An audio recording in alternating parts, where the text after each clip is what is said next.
Hello बच्चों, आज मैं आपको एक कहानी सुनाऊंगी।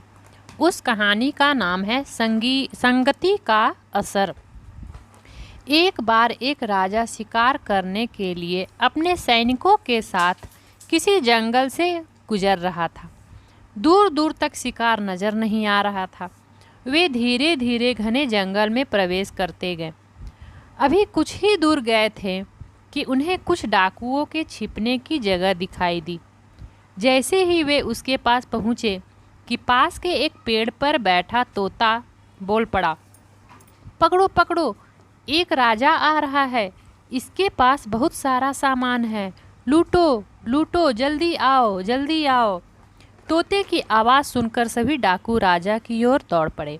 डाकुओं को अपनी ओर आते देख राजा और उसके सैनिक भागने लगे। भागते भागते कोसों दूर निकल गए। सामने एक बड़ा सा पेड़ दिखाई दिया। कुछ देर सुस्ताने के लिए उस पेड़ के पास चले गए। जैसे ही पेड़ के पास पहुँचे कि उस पेड़ पर बैठा तोता बोल पड़ा, आओ राजन, हमारे साधु महात्मा की कुटी में आपका स्वागत है। अंदर आइए, पानी पीजिए और विश्राम कर लीजिए। तोते की इस बात को सुनकर राजा हैरत में पड़ गया और सोचने लगा कि एक ही जाति के दो प्राणियों का व्यवहार इतना अलग अलग कैसे हो सकता है। राजा को कुछ समझ नहीं आ रहा था। वह तोते की बात मानकर अंदर साधु की कुटिया की ओर चला गया। साधु महाराज को प्रणाम कर उनके पास बैठ गया और अपनी सारी कहानी सुनाई। और फिर धीरे से पूछा, ऋषिवर, इन दोनों तोतों के व्यवहार में आखिर इतना अंतर क्यों है।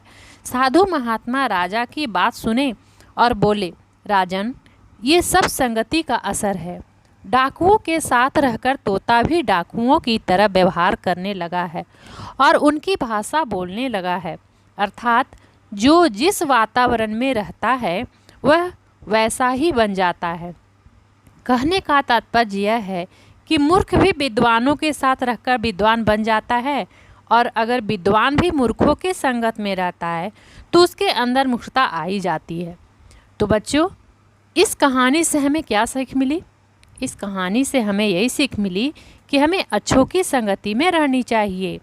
अगर अच्छे लोगों के संगति में रहेंगे तो अच्छे बनेंगे, और बुरे लोगों के संगति में रहेंगे तो बुरे बनेंगे।